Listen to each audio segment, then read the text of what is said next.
The scent of pine needles and damp earth filled my nostrils as consciousness slowly returned. My body ached as though I'd been dragged through the forest floor, which, judging by the dirt under my fingernails and the leaves tangled in my hair, wasn't far from the truth. The distant howls echoed through the mountain valley, sending shivers down my spine, not from cold, but from recognition. I knew those sounds shouldn't make sense to me, yet they spoke a language my body understood even if my mind couldn't translate. I sat up, wincing at the pain radiating from my shoulder blade. My fingers traced over a raised mark I couldn't see, a crescent moon with what felt like a star at its center. It burned beneath my touch, as though freshly branded, though I had no memory of receiving such a mark. The clearing I found myself in was bathed in moonlight, casting long shadows from the ancient trees that surrounded me. My tattered clothes barely provided modesty, much less warmth in the autumn mountain air. I pulled my light blonde hair over my shoulder, a nervous habit from childhood, twisting it between my fingers as I tried to make sense of my surroundings. "She's awake," a voice whispered from the shadows, followed by hushed murmurs and the rustling of movement through underbrush. I scrambled to my feet, heart pounding against my ribs like a trapped animal. The silver pendant my grandmother had given me before she died hung heavy against my chest, the only familiar thing in this strange place. She had told me it would protect me when the time came, though I had always assumed it was the rambling of an old woman lost to dementia. Now, I clutched it like a lifeline. "Don't run," another voice called, this one female and slightly gentler. "If you run, the others will chase. It's instinct." A woman emerged from between two massive pines, her movements graceful yet predatory. Behind her, several others appeared, men and women with a wild look about them, all watching me with varying degrees of curiosity, suspicion, and in some cases, undisguised hostility. What am I doing here? My voice cracked from dryness, barely above a whisper. The woman tilted her head, dark eyes assessing me. "You crossed our territory 3 nights ago, alone, unconscious, carrying his scent." "Whose scent?" I managed, though part of me dreaded the answer. Her eyes flicked to something over my shoulder. "His." The presence behind me felt like a storm front, heavy, electric, dangerous. I turned slowly, my instincts screaming to show deference, though I didn't understand why. A man stood at the edge of the clearing, taller than the others by at least a head, with shoulders broad enough to block out the moonlight behind him. His face remained in shadow, but I could feel his gaze like a physical weight. "Impossible," he growled, the single word rippling through the clearing like thunder. The pendant burned against my skin, and I swore it hummed with energy, responding to his voice. The man, clearly the leader of this strange group, stepped forward, and the others parted for him without hesitation. As he entered the moonlight, I saw his face for the first time. Sharp angles, a strong jaw darkened with stubble, and eyes that gleamed amber in the night. But it was the raw pain in those eyes that froze me in place. "She can't be," he continued, addressing the woman who'd spoken to me. "Serena, she's human." "She bears the mark, Nathaniel," Serena replied, her tone suggesting she was one of the few who could speak to him directly. "And your bond scent. We all sense it." "I don't know what you're talking about," I interrupted, finding courage from somewhere deep within. "I don't know any of you. I don't know how I got here or what this mark is. I just want to go home." Nathaniel's attention snapped back to me, his expression darkening. "What's your name?" "Elena," I answered, resisting the urge to step back from his intensity. "And where is home, Elena?" He spoke my name like it was both precious and painful. "Burlington, Vermont." I was hiking with friends and I trailed off, realizing I couldn't remember anything after setting up camp our first night on the trail. "I don't remember anything else." Murmurs swept through the gathered crowd. Words like memory, spell, and Silver Creek curse drifted to my ears, making no sense yet filling me with unease. "The full moon rises tomorrow night," Nathaniel said, seemingly to himself, then louder to the others. "Take her to the cabin.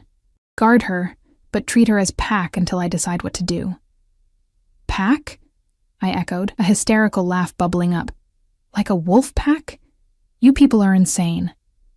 His eyes met mine, and the amber seemed to glow brighter. "You have no idea what we are, or what you are." Two men moved to flank me, not touching, but clearly intending to escort me. Panic flared in my chest. "I'm not going anywhere with you. I need a phone, or a ride to the nearest town. My friends will be looking for me." "Your friends," Nathaniel said softly, stepping closer, "would be dead if they'd accompanied you across our border. Consider yourself fortunate." The threat hung in the air between us. I wanted to scream, to run, but something in his tone, beneath the harshness, sounded almost protective, and deeper still, broken. "The Silver Creek Pack hasn't welcomed an outsider in over a decade," Serena explained, her voice lowering. "Not since our alpha's mate was taken." Nathaniel's jaw clenched. "Enough, Serena. She needs to understand why everyone's staring at her like she's a ghost," Serena pressed. "That mark on your shoulder," she said to me, "it's a mate bond mark, specifically his." She nodded toward Nathaniel. "His mate bore the same mark before she was killed by hunters 10 years ago." My hand instinctively went to my shoulder, to the burning brand I couldn't see. "That's impossible. I've never met him before. I would remember." "Would you?" Nathaniel cut in, suddenly much closer than before. He moved with unnatural speed and silence.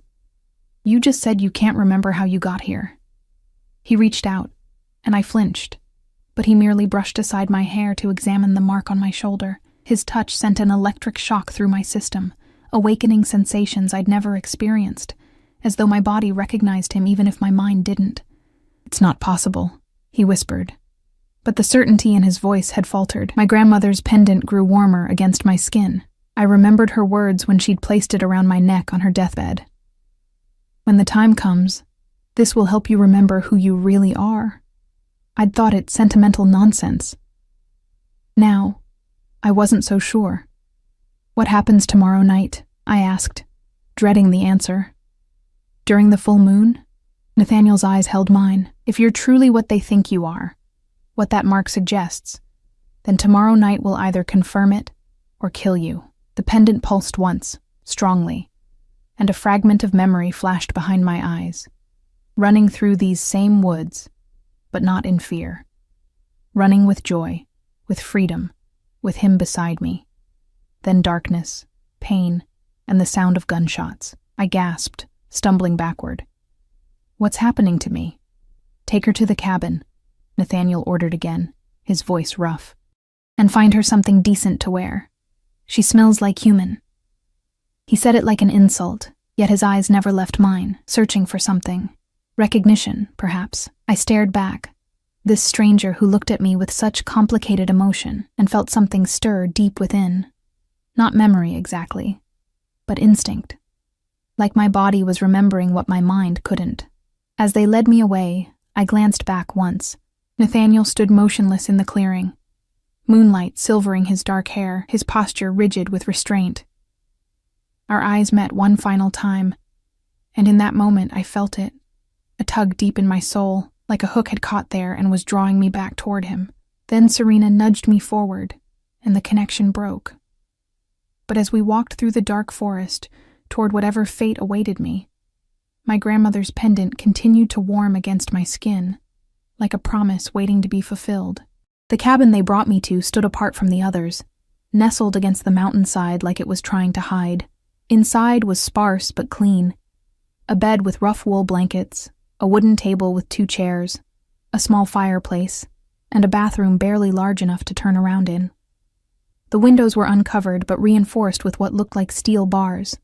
Not that escape seemed possible anyway with the 2 guards posted outside. Serena had provided clothes, simple things, jeans, a flannel shirt, thick socks. They smelled of pine and something musky I couldn't identify, but they were clean and warm. After washing away the dirt and leaves in a shower that never quite reached hot, I dressed and sat on the edge of the bed, turning my grandmother's pendant over in my fingers. "Why can't I remember?" I whispered to the empty room. A soft knock preceded Serena's entrance. She carried a tray with a bowl of stew and a chunk of bread. The rich aroma made my stomach clench painfully, reminding me I hadn't eaten in who knew how long. "You should eat," she said, setting the tray on the table. "You'll need your strength." I eyed her warily but moved to the table.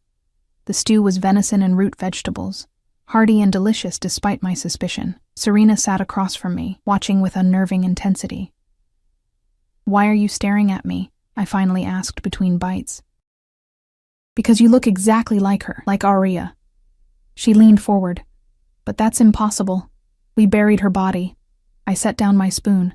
"I'm not your alpha's dead mate. I'm just a normal woman from Vermont who somehow ended up in your territory." "With his mate bond mark? Carrying his scent?" She shook her head. "Even if you're not Aria somehow returned to us, you're certainly not just anything." "What is an omega?" I asked, remembering how they'd referred to me. "You all keep using these terms. Alpha, omega, pack.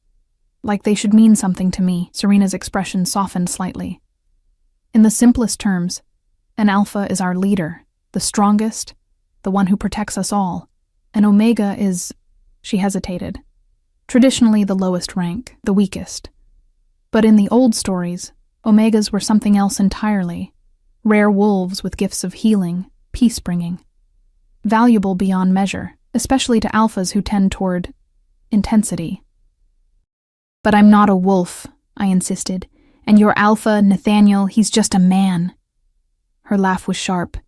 "You truly don't know, do you? Tomorrow night you'll see exactly what we are." A memory flickered, running through moonlit woods, but not on two legs. The sensation of power, of freedom, of belonging. I shook my head, dispelling the image. "And this mark?" I reached back, touching my shoulder where the burn had faded to a dull throb. "A mate bond mark appears when a true bond forms between wolves. It's rare, even among our kind. Nathaniel and Aria were true mates, the rarest bond of all. When she died," she looked away, "part of him died too. He's led us, protected us, but he's been broken until you appeared. I'm sorry for his loss, but that has nothing to do with me." Serena's gaze was penetrating, "Doesn't it? That pendant you're clutching, where did you get it?" My hand tightened around the silver disc. "My grandmother gave it to me before she died. It's been in our family for generations." "May I see it?" Reluctantly, I lifted the chain over my head and handed it to her. Serena examined the pendant, her expression growing increasingly troubled. "This is a protection amulet, old magic. Wolf magic." She turned it over. "These runes, they're for concealment, for..." Her eyes widened. "Memory." She handed it back quickly, as though it burned her fingers. "Who was your grandmother?" "Margaret Wells. She lived in Burlington her whole life." But even as I said it, doubt crept in. Memories of my grandmother felt strangely blurred at the edges, like watercolors left in the rain. "And your parents?" "Died when I was young. My grandmother raised me." This felt true, solid, yet something nagged at me, a loose thread in the tapestry of my memories. Serena watched me closely. "The pendant is warm, isn't it? Responds to your emotions? To Nathaniel's presence?" I didn't answer, but my expression must have confirmed her suspicion. "I need to speak with the elders," she said abruptly, standing. "Try to rest. Tomorrow will be challenging." After she left, I returned to the bed, suddenly exhausted. Despite my fear and confusion, sleep pulled at me like a physical force. As I drifted off, the pendant clutched in my hand, fractured images played behind my closed eyelids. Running beneath a full moon, a man's laughter blending with wolf howls, the sensation of fur against my skin, and always, amber eyes watching me with love. Morning came with the sound of raised voices outside my cabin. I pressed my ear to the door, straining to hear. "Can't be her, Nathaniel. We buried Aria. I helped prepare her body myself." "Then explain the mark, Maya. Explain how she carries my scent." "Dark magic. A trick. The Silver Valley Pack has wanted our territory for generations. It's not a trick." This voice belonged to an older man. "The elders have consulted the old texts. There are precedents. Rare, but documented." "What kind of precedents?" Nathaniel demanded. soul transfers. In cases of true mates, when death comes by violence before their time. Sometimes the goddess intervenes, scoffing from several voices. One called out, "Bedtime stories to comfort cubs." "Then how do you explain her?" the elder countered. "The mark? The bond scent? The pendant she carries?" Silence followed. Then Nathaniel's voice, quieter, but still audible through the door. "What happens if you're right? Is she Arya or is she this... Elena?" "Both. Neither. The texts speak of merged souls, merged memories, but the original human life would be dominant until..." "Until what?" Nathaniel pressed. "Until the first full moon after the mark appears. Then the wolf soul awakens." My heart thundered in my chest. I backed away from the door, bumping into Serena, who had entered silently through the back. "You heard," she stated. Not a question. "They're insane. You're all insane." My voice shook. "Soul transfers? Wolf souls? I'm a real person with a real life, not some reincarnated mate. Are you certain?" She stepped closer. "Have you never felt like something was missing? Like you were waiting for something you couldn't name? Have you never dreamed of running on 4 legs beneath the moon?" The truth must have shown on my face because she nodded knowingly. "You said yourself you don't remember how you got here. What's the last thing you do remember clearly? Before the forest?" I opened my mouth to answer, then closed it again. My memories of Burlington seemed suddenly distant, like paintings I'd studied rather than experiences I'd lived. I remembered streets and buildings, but not neighbors' names. I remembered hiking with friends, but their faces blurred when I tried to focus on them. "This is some kind of brainwashing," I said desperately. "You've drugged me or hypnotized me somehow." Serena shook her head. "We've done nothing to you. The confusion you're feeling is the 2 souls within you beginning to recognize each other." A knock at the door interrupted us. A young man entered, barely more than a teenager, his expression nervous. "Alpha wants to see her, at the ritual grounds." He avoided looking directly at me. Serena nodded. "It's time." "Time for what?" I asked, though dread pooled in my stomach. "The sun sets in a few hours. The moon rises soon after. Nathaniel wants to test a theory." They escorted me through the settlement, a collection of cabins and larger buildings arranged in a rough circle around a central fire pit. People stopped their activities to watch as I passed, their expressions ranging from awe to fear to outright hostility. Children were hurried indoors, doors closed firmly behind them. Beyond the settlement, a path led up the mountainside to a flat clearing surrounded by standing stones. Nathaniel waited in the center, shirtless despite the autumn chill, the muscles of his back and shoulders tense as he stared out over the valley below. When he heard our approach, he turned, and the intensity of his gaze hit me like a physical force. "Leave us," he ordered Serena and my other escorts. They obeyed without question. Alone with him, I felt both terrified and strangely safe. The contradiction made no sense, yet it was undeniable. "They say you might be her," he said, without preamble. "That her soul might have found a way back to me." "I'm not her," I replied, but with less conviction than before. "I'm Elena Wells from Burlington, Vermont." "Are you?" He stepped closer, and my heart raced. "Tell me about Burlington, then. Tell me about your life there. I grew up there with my grandmother after my parents died. I work at..." I faltered. What was my job?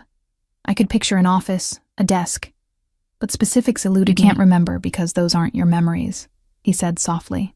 "They're a construction, a protection spell woven around Arya's soul until it was safe for her to return. That's ridiculous.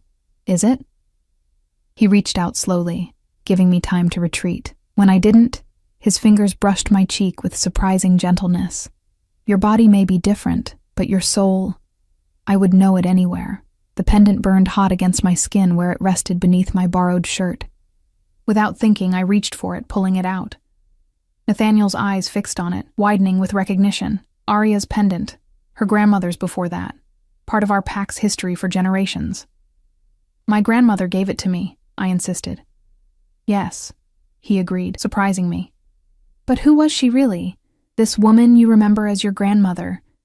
Did she ever talk about her past? Her family history? I tried to remember detailed conversations with my grandmother, but found only vague impressions. Her hands showing me how to bake bread, her voice telling me stories on winter nights, her final words about remembering who I really was. "The full moon rises in 3 hours," Nathaniel said, his voice gentler than I'd heard it before. "If you are who they think you are, who I'm beginning to hope you are, the change will come upon you when the moon reaches its apex." Change? My mouth went dry. In answer, he stepped back and closed his eyes. The air around him seemed to shimmer, and before I could comprehend what was happening, his body began to transform. Bones shifted beneath skin, muscles rearranged, and where a man had stood moments before, a massive wolf now watched me with the same amber eyes. I should have screamed, should have run. Instead, I found myself dropping to my knees before him, an inexplicable sense of recognition washing over me. The pendant at my throat pulsed with light, and with it came a flash of memory so vivid it stole my breath. Running beside this wolf, my own 4 paws silent on the forest floor, our bodies moving in perfect synchronicity beneath the moon. "Nathaniel," I whispered, and the wolf's ears pricked forward. He moved toward me slowly, as though afraid I would bolt. When he reached me, he pressed his muzzle gently against my cheek, and I felt something inside me shift and settle, like a key turning in a long rusted lock. Time seemed to slow as I knelt before the enormous wolf that was somehow also the man called Nathaniel. His amber eyes held mine, searching, hoping, fearing. The rational part of my mind screamed that this was impossible, that I should be terrified, yet my body remained calm, my breathing steady. When I reached out a trembling hand to touch his fur, it felt achingly familiar beneath my fingers. "How is this possible?" I whispered. The wolf, Nathaniel, backed away several paces. The air shimmered around him once more, and the transformation reversed, leaving him human again, crouched naked on the stone. If the nudity embarrassed him, he showed no sign of it as he rose and reached for a bundle of clothes I hadn't noticed before. "Now you understand what we are," he said, pulling on pants. "What you might be. Werewolves." The word felt both foreign and natural on my tongue. "But they don't exist." A humorless smile crossed his face. "Tell that to your eyes, which just watched me shift." I rose on unsteady legs. "Even if I accept that you're werewolves, that doesn't mean I'm your dead mate." "Her name was Arya," he said quietly. "And no, it doesn't prove anything. But the moon will reveal the truth. And if I'm not her, if nothing happens when the moon rises?" His expression darkened. "Then you'll be free to go. I'll escort you to the nearest town myself. And if something does happen, if I change?" The possibility should have horrified me, yet beneath the fear lurked something else. Anticipation. "Then you'll need Pack. You'll need me." The simplicity of his statement carried the weight of absolute certainty. The sun had begun its descent behind the mountains, painting the clearing in gold and amber. Nathaniel glanced at the sky, then back to me. "We should return to the settlement. The others will be gathering." As we walked down the mountain path, he kept a careful distance between us, yet I sensed his awareness of my every movement. Questions burned in my mind, spilling out before I could stop them. If werewolves are real, how has the world not discovered you? We're careful. We stay in remote areas. We have people in strategic positions, law enforcement, forestry departments, local government, who help keep our existence hidden, and no one ever slips up. His jaw tightened. Those who cannot control themselves are controlled by the pack, or eliminated. The cold practicality in his voice sent a shiver down my spine. That seems harsh. "Survival rarely allows for mercy," he replied, but something in his tone suggested personal experience with such harshness. "Is that what happened to her? To Arya? She couldn't control herself?" Nathaniel stopped abruptly, his hands clenching into fists at his sides. For a moment I feared I'd pushed too far, but when he spoke, his voice was controlled, if strained. "Arya was killed by hunters, humans who discovered what we are, and made it their mission to exterminate us." The pain in his voice was raw, immediate, as though her death had happened yesterday instead of a decade ago. She was targeted specifically because she was my mate. They knew killing her would weaken me, weaken the pack.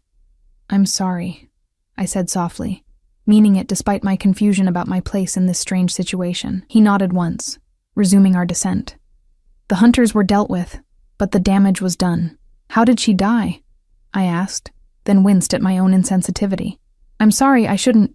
Silver bullet to the heart, he interrupted, his voice flat. Traditional, effective. We found her on the northern border. I felt her die through our bond. His hand moved unconsciously to his chest, over his heart. It was not something I would wish on my worst enemy. The detached way he described such agony revealed more about his suffering than tears or rage could have. I found myself wanting to comfort him despite everything, to ease the pain still evident in the rigid set of his shoulders.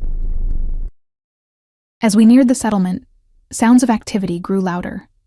Voices calling to one another, wood being stacked, meat roasting over fire pits. The preparations had an air of ritual about them, of anticipation. What happens during a full moon? I asked. Do you all change? Yes. It's not optional on full moons, though experienced wolves can shift at will other times. The full moon calls to our nature, brings the wolf to the surface. For born wolves, it's as natural as breathing. For turned wolves, the first change is difficult. Painful? His glance was assessing. Extremely. The body must break and remake itself. But if you are who we think you are, if Arya's soul truly lives within you, then your first change will be easier than most. Your soul will remember, even if your body doesn't. We reached the edge of the settlement, where the pack had gathered around the central fire pit. Conversation died as we approached, all eyes turning to me. The scrutiny made me shrink closer to Nathaniel, unconsciously seeking his protection. An elderly woman stepped forward, her white hair contrasting sharply with her dark eyes. Those eyes studied me with an intensity that seemed to peer directly into my soul. So this is the one, she said, her voice surprisingly strong. Come closer, child.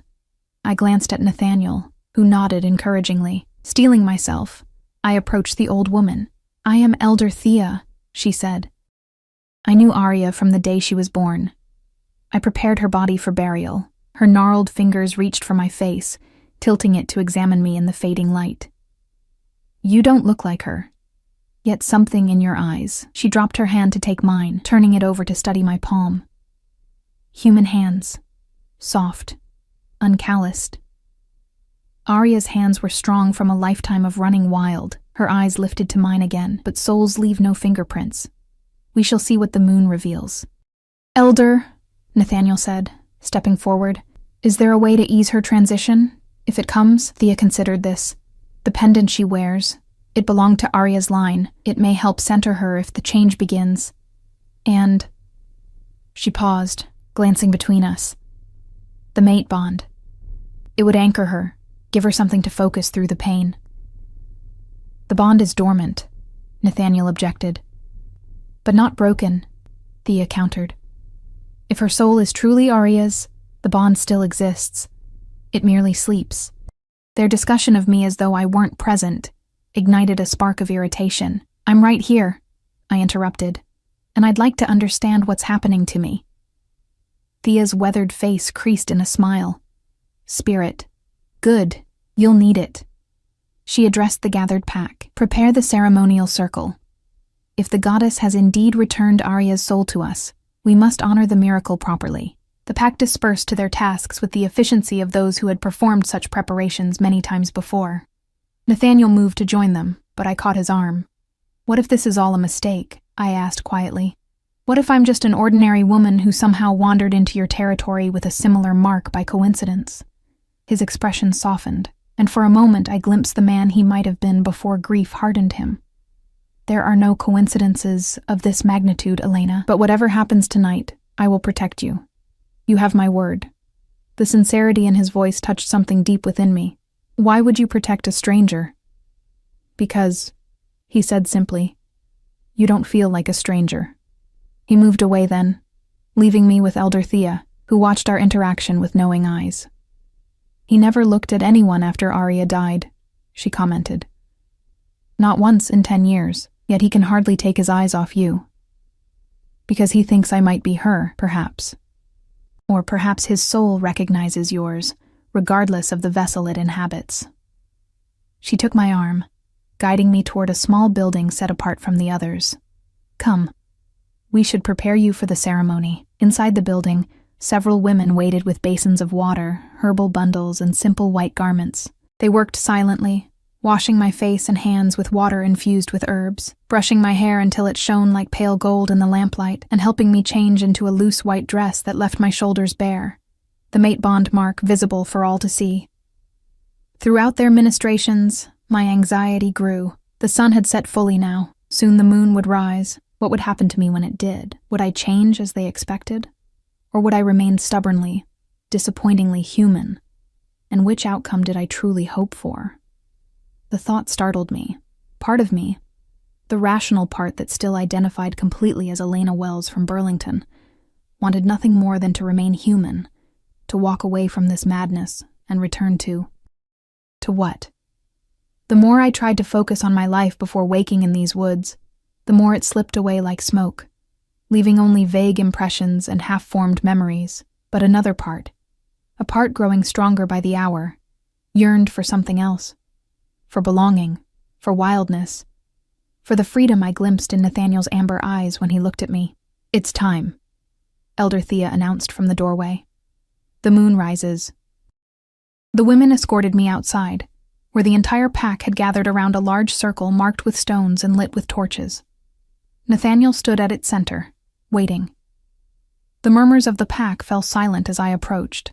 I felt their collective gaze like a weight, their expectations pressing down on me. What if I failed them? What if I failed him? Nathaniel extended his hand as I reached the edge of the circle. After a moment's hesitation, I placed my palm in his. His skin burned hot against mine, and the mark on my shoulder pulsed in response. Whatever happens, he said quietly, for my ears alone, know that you are not alone. Elder Thea raised her arms. The sacred circle is formed. The moon rises. Let what is hidden be revealed. As if on cue, the full moon crested the mountain ridge, its silver light flooding the clearing. The pack began to shift all around us, bodies contorting, clothes falling away, human cries giving way to wolfish howls. Even Nathaniel's hand in mine began to change, fingers shortening, nails extending into claws.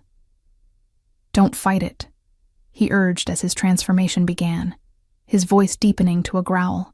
If it comes, let it flow through you. The moonlight touched my skin like a physical caress. My grandmother's pendant, Aria's pendant, grew hot against my chest, and then the pain started. It began as an ache deep in my bones, a pressure building from within. I gasped, falling to my knees as Nathaniel completed his shift beside me, his massive wolf form pressing close, offering silent support. The pack formed a circle around us, their wolf eyes gleaming in the firelight. What's happening to me? I cried out as the pain intensified. Elder Thea, one of the few who remained human, knelt beside me. Your body fights the change because it's never experienced it. Your soul remembers, but your flesh resists. The pain crescendoed, and I screamed, collapsing fully to the ground. It felt like every bone was breaking, every muscle tearing. Through tear-blurred eyes, I saw my fingers begin to elongate, then contract again, caught between forms. I can't, I sobbed. It hurts too much. The black wolf that was Nathaniel moved closer, pressing his muzzle to my cheek. A memory flashed. Aria running beside him, matching his pace, her pale wolf form sleek and swift in the moonlight. The joy of that memory collided with my present agony. The bond, Elder Thea urged. Focus on the bond. Instinctively, I reached for Nathaniel, burying my fingers in his thick fur. Something sparked between us, a connection that bypassed conscious thought, a bridge between souls. Through it flowed his strength, his certainty, his recognition. Aria, he seemed to say, though no words passed between us, run with me again. And something inside me answered. A voice that was mine yet not mine. Familiar and foreign all at once, I've found you at last. The pain changed then, becoming not less intense but somehow purposeful. I felt my body surrender to it. accepting the transformation rather than fighting it. Bones shifted, muscles reformed, and my consciousness expanded to encompass new senses. Smells so vivid they painted pictures, sounds so clear they told stories. When the change completed, I stood on 4 paws, my vision transformed yet sharper than before. I looked down at myself, pale golden fur, much like my human hair had been. The pack around us howled in celebration, the sound rising to the moon above. Beside me, Nathaniel's black wolf form stood tall, amber eyes fixed on me with unmistakable joy. He nudged me gently, encouraging me to move, to test this new body. I took a tentative step, then another. Marvel replacing fear, as my body seemed to remember what my mind had forgotten. And when Nathaniel turned toward the forest and gave me a questioning look, I knew what he was asking. "Run with me," his posture said, and despite everything, despite the confusion and fear and pain of moments before, I couldn't imagine refusing. Together we bounded from the circle, the pack parting to let us through. As we reached the edge of the forest, I glanced back once at the settlement, at Elder Thea standing with tears streaming down her weathered cheeks. Then Nathaniel barked softly, reclaiming my attention, and I turned away from the human world, following him into the wild darkness of the forest, my paws somehow knowing exactly where to step, my heart somehow knowing exactly where it belonged. Running as a wolf was nothing like running as a human. My body moved with a fluid grace that seemed impossible, each muscle knowing exactly when to contract, each paw finding perfect purchase on the forest floor. Scents painted the world in vivid detail. The musky trail of a deer that had passed hours earlier, the sharp tang of pine sap, the earthiness of mushrooms growing in the shadow of a fallen log, and Nathaniel's scent, wood smoke and cedar, strength and protection, guided me as we raced through the moonlit forest, our bodies perfectly matched despite his larger size. When he leaped a fallen tree, I followed without hesitation. When he veered around a rocky outcropping, I anticipated his movement before it happened, as though our minds were connected. Perhaps they were. As we ran deeper into the wilderness, fragments of memory surfaced, not the constructed memories of Elena Wells, but older, truer memories of running these same paths, of hunting beside this same wolf, of belonging to this same pack. With each remembered moment, my wolf consciousness grew stronger, pushing Elena's human concerns and confusions to the background. Nathaniel led me to a high ridge overlooking a valley bathed in moonlight. A lake gleamed silver below, reflecting the full moon like a perfect mirror. He settled on his haunches, inviting me to join him in silent appreciation of the view. When I sat beside him, our fur brushed, sending a current of awareness through me. We stayed like that for what felt like hours, watching the moon's progress across the sky, listening to the night sounds of the forest, the hoot of an owl, the rustle of small creatures in the underbrush, the distant howls of our packmates. For the first time since waking in these woods, I felt completely at peace. The constant anxiety that had plagued Elena faded before the wolf's certainty. This was right. This was home. Eventually, Nathaniel rose and nudged me gently, time to return. Dawn approached, though the moon still hung bright in the sky. We took a different path back, moving more slowly, savoring our time alone together. When we reached a small stream, Nathaniel stopped to drink, and I joined him, catching my first glimpse of my wolf reflection in the still water near the bank. Pale golden fur, almost silver in the moonlight, eyes that were neither Elena's blue, nor what I somehow knew had been Arya's brown, but a startling amber, almost identical to Nathaniel's. The sight triggered another memory. Arya, looking into a mirror on her first full moon after accepting the mate bond, discovering her eyes had changed to match her mate's, a visible sign of their soul connection.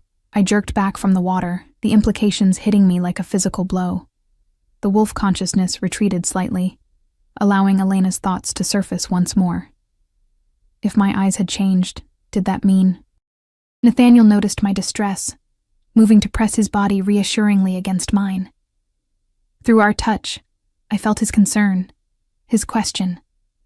I couldn't answer, couldn't explain the turmoil of identity raging within me. Was I Elena with Arya's memories gradually returning? Was I Arya inhabiting Elena's body? Or was I something new entirely, a fusion of two souls now inseparable? We continued our journey back to the settlement in a more subdued mood.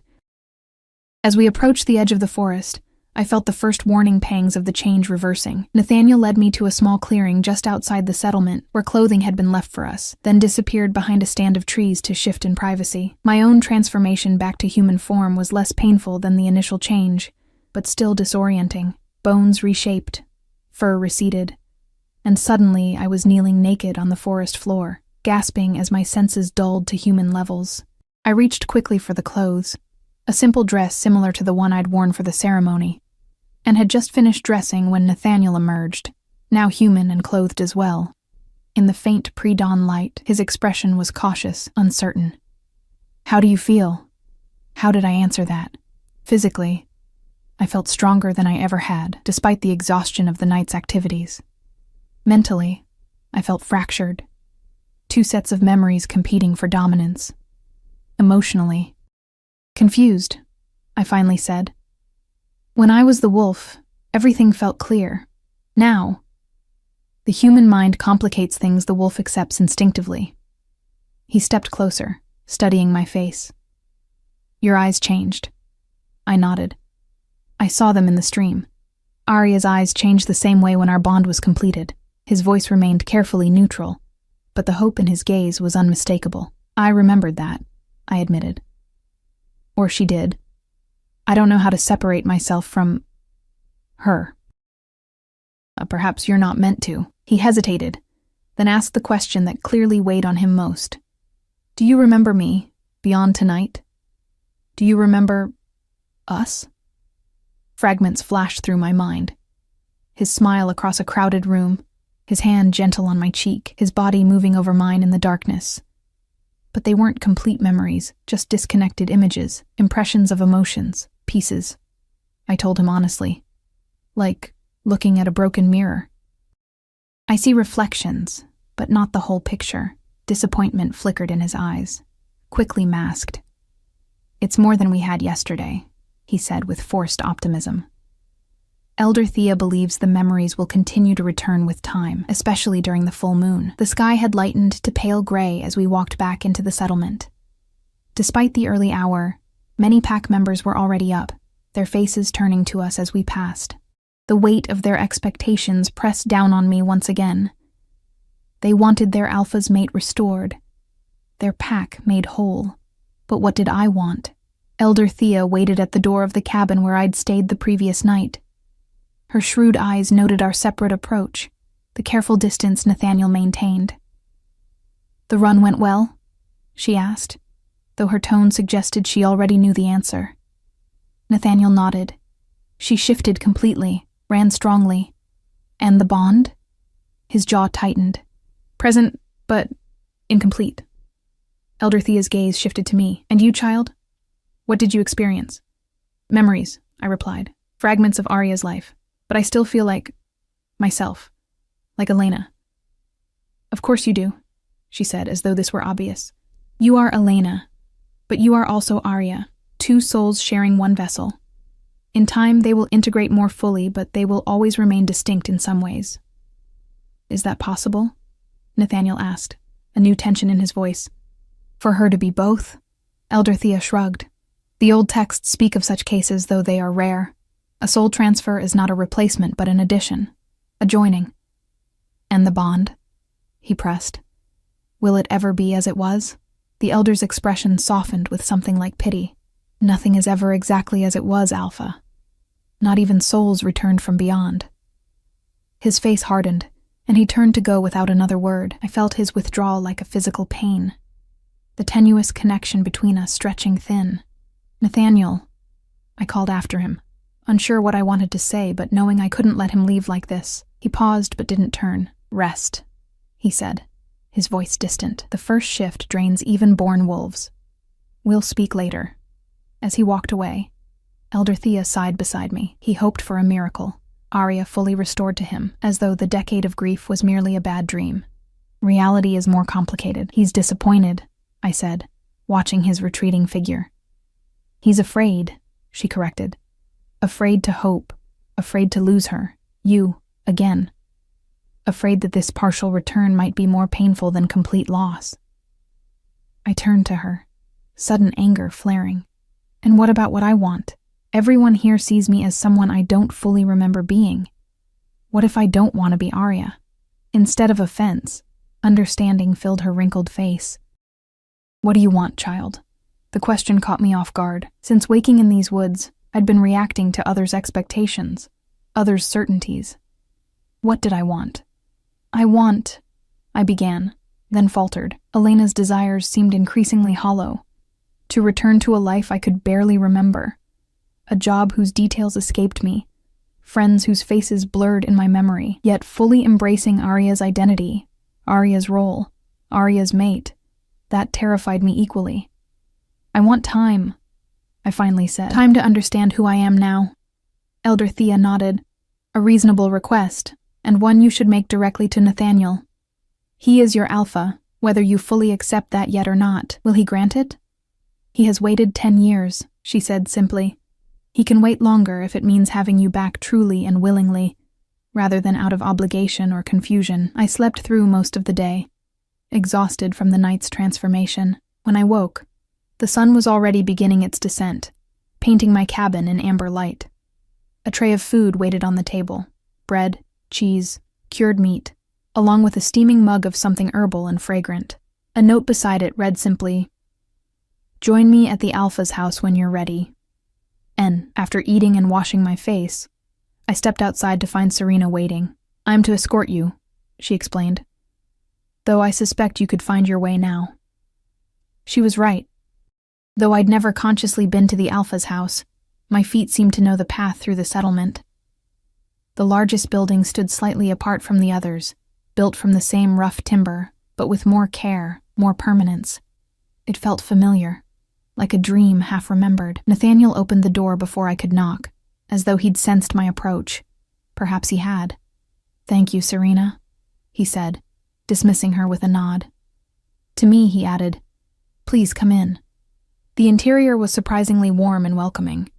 Polished wood floors covered with thick rugs, comfortable furniture arranged around a stone fireplace, bookshelves lining one wall. A large window offered a view of the mountains, now turning golden in the evening light. "This was your home," he said quietly.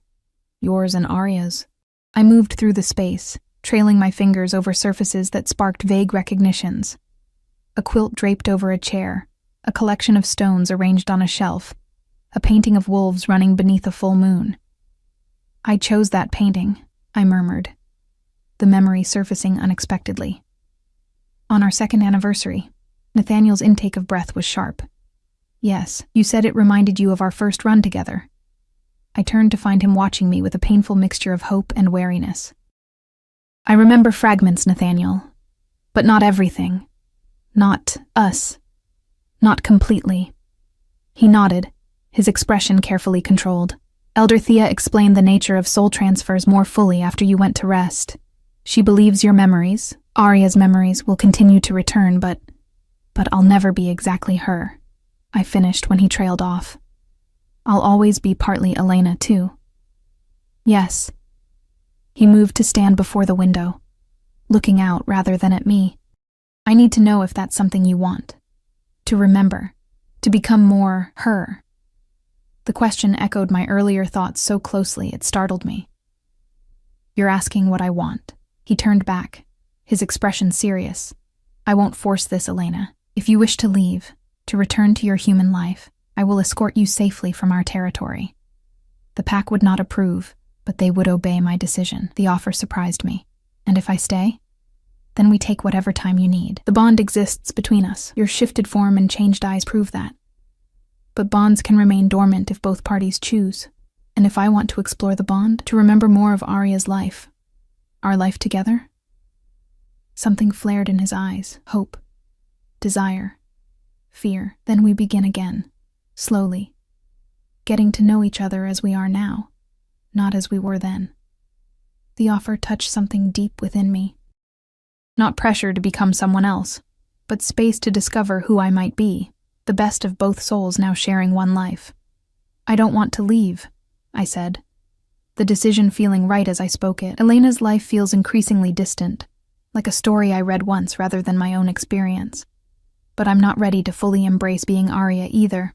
I need to find my own path between the two. Relief softened his features. Then you'll stay? Yes.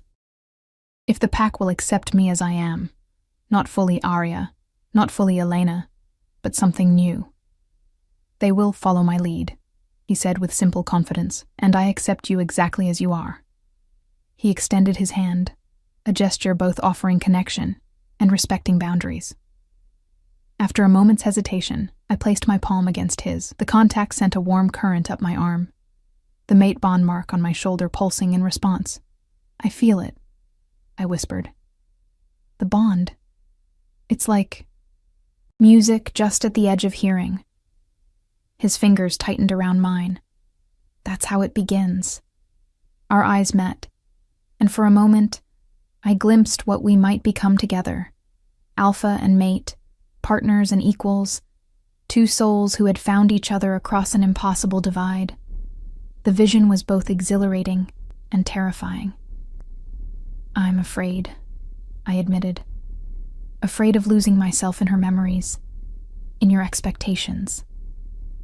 I have only one expectation, he said, his voice dropping to a near whisper. That you be honest, with me and with yourself. The rest we'll discover together. A howl rose from outside, a summoning, a signal. Nathaniel glanced toward the door. The pack gathers for the evening meal.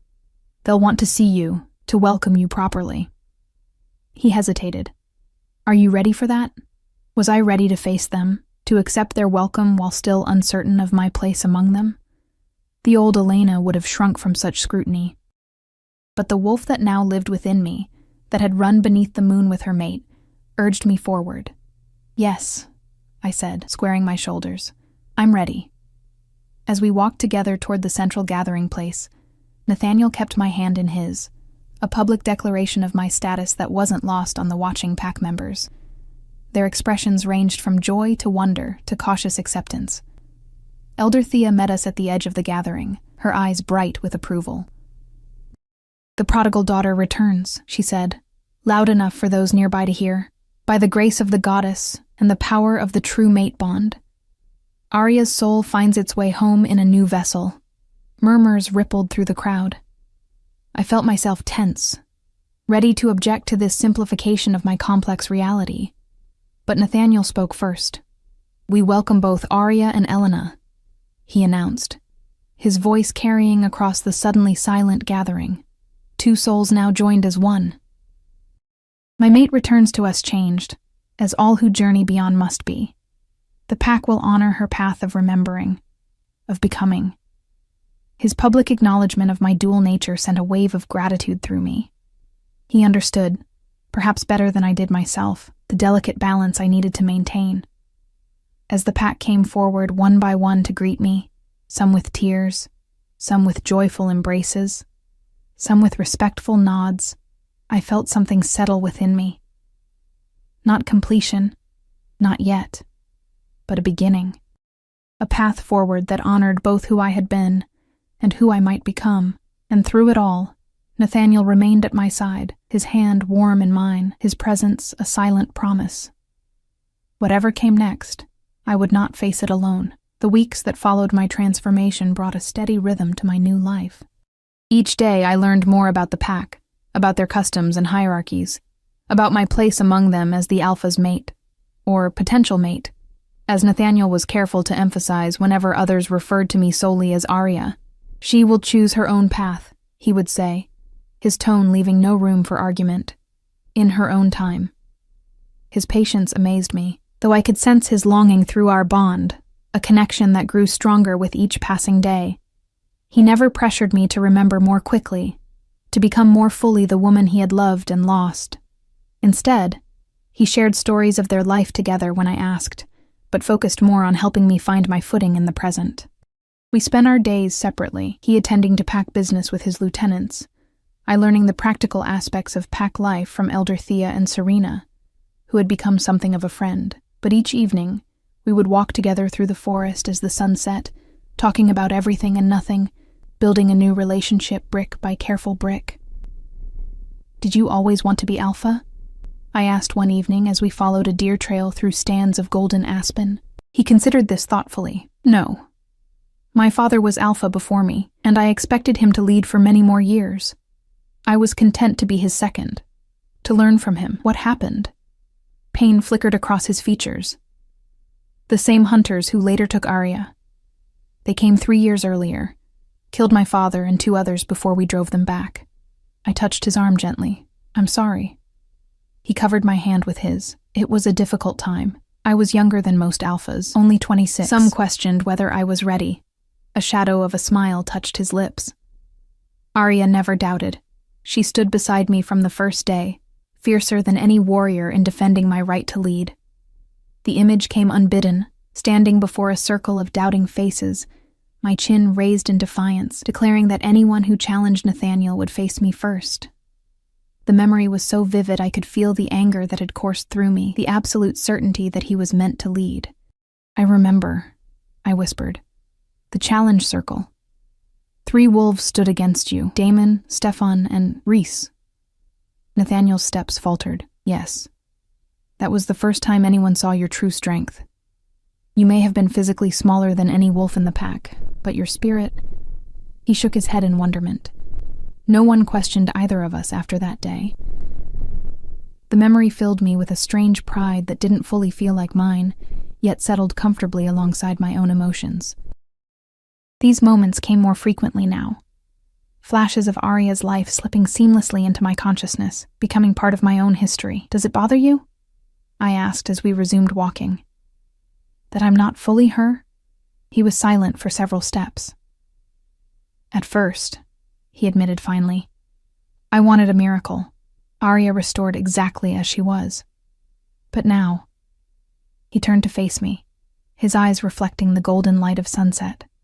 Now I see that you're something even more remarkable. You carry her soul, yes, but also your own unique strength, your own perspective. You're neither fully Arya nor fully Elena, but something new and precious in your own right. His words warmed me more than I could express. For the first time, I felt truly seen, not as a vessel for a lost love, not as an outsider to be tolerated, but as a person of value in my own complexity. That night, as the waxing moon rose over the mountains, I made my decision. After weeks of sleeping in the small cabin where I'd first awakened to this new life, I moved my few possessions to the Alpha's house, to what was becoming our house once more. Nathaniel created a separate bedroom for me, respecting my need for space, but the simple act of sharing a home deepened our bond in ways that surprised me. Morning coffee shared in comfortable silence, evening conversations before the fireplace, the domestic rhythm of 2 lives gradually intertwining, and with each passing day, more memories surfaced. Making bread in the kitchen that now felt increasingly familiar, reading books from the shelves I now knew I had helped fill, recognizing the patterns in the pack's interactions that I had once helped shape as Luna, the Alpha's mate. The half-moon came, bringing with it my second shift. Easier this time, almost painless as my body remembered the way of it. Nathaniel and I ran together again, but this time we were joined by others, Serena and her mate Daniel, Elder Thea's grandsons Marcus and Liam, young wolves who looked to us for guidance and protection. As we raced through moonlit meadows, hunted together, played like cubs in forest clearings, I felt my place within the pack solidify. They were becoming my family, not just Arya's.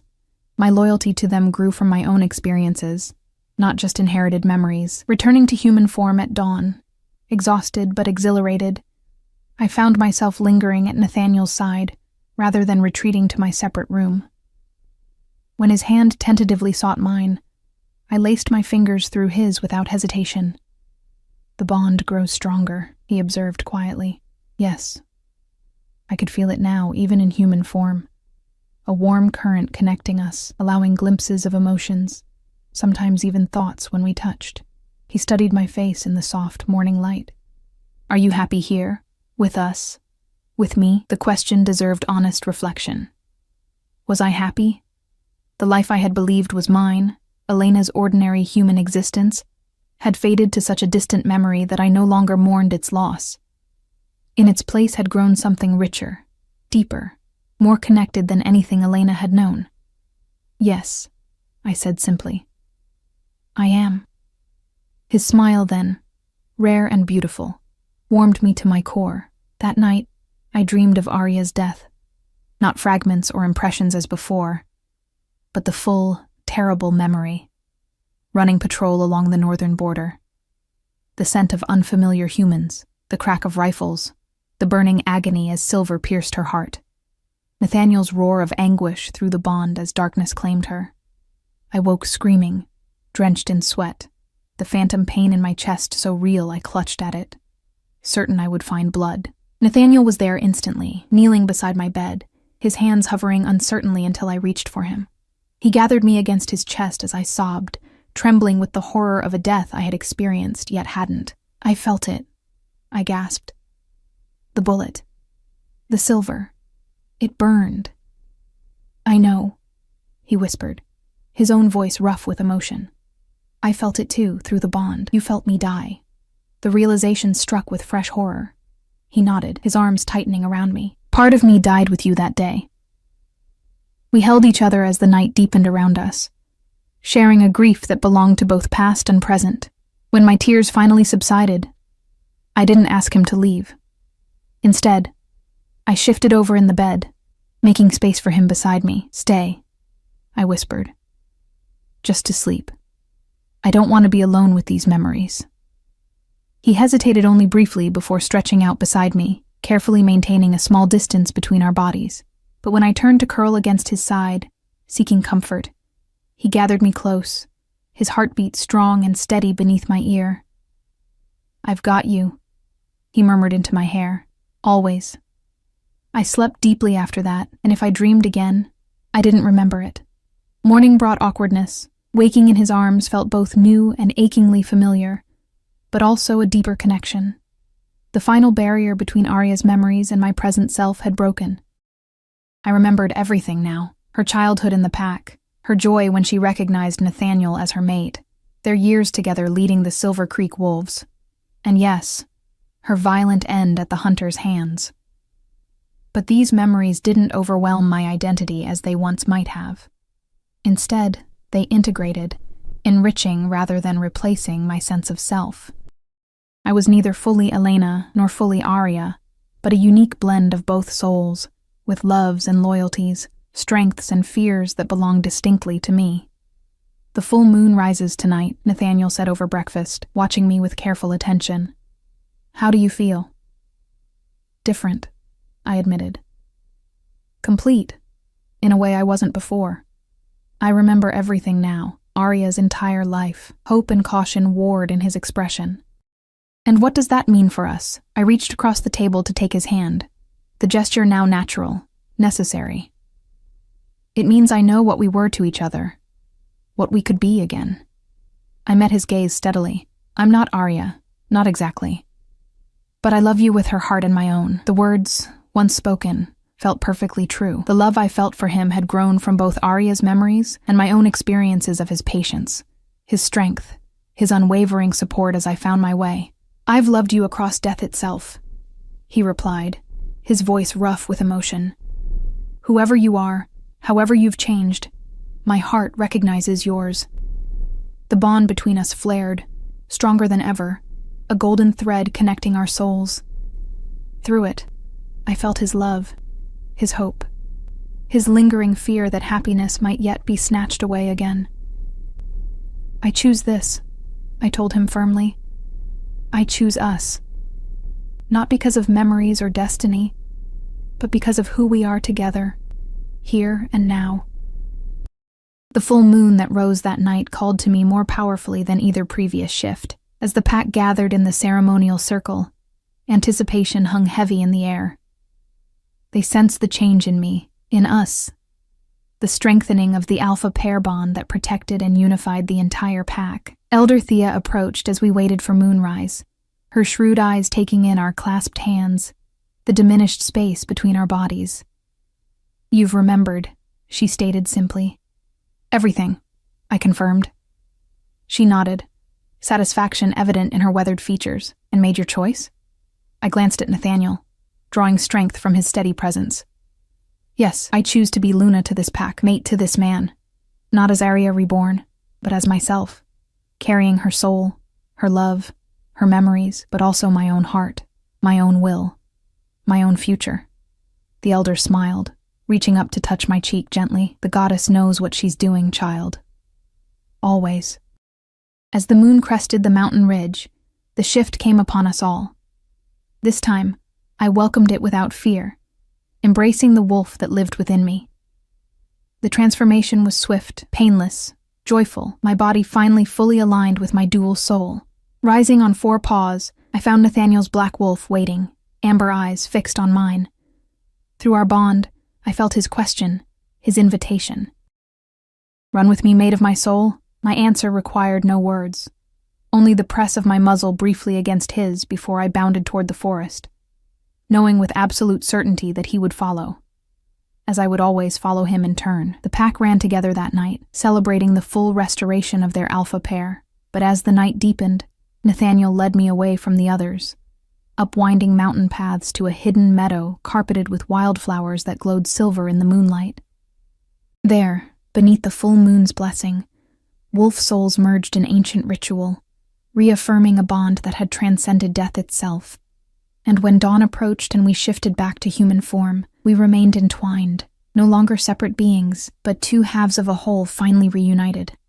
I never thought I'd find you again, Nathaniel whispered against my hair as the first light of dawn painted the meadow gold. I never dared hope for this second chance. I raised my head to meet his gaze, seeing in his eyes not just the love he had carried for Arya, but a new love, one that belonged entirely to the woman I had become. Some bonds cannot be broken, I told him, the words rising from the deepest wisdom of my dual soul. Not by time, not by death, not by forgetting. As the sun crested the mountains, bathing us in golden light, I knew with unshakable certainty that I had found my true home, my true self, my true mate. The journey of remembering was complete. The journey of becoming had just begun.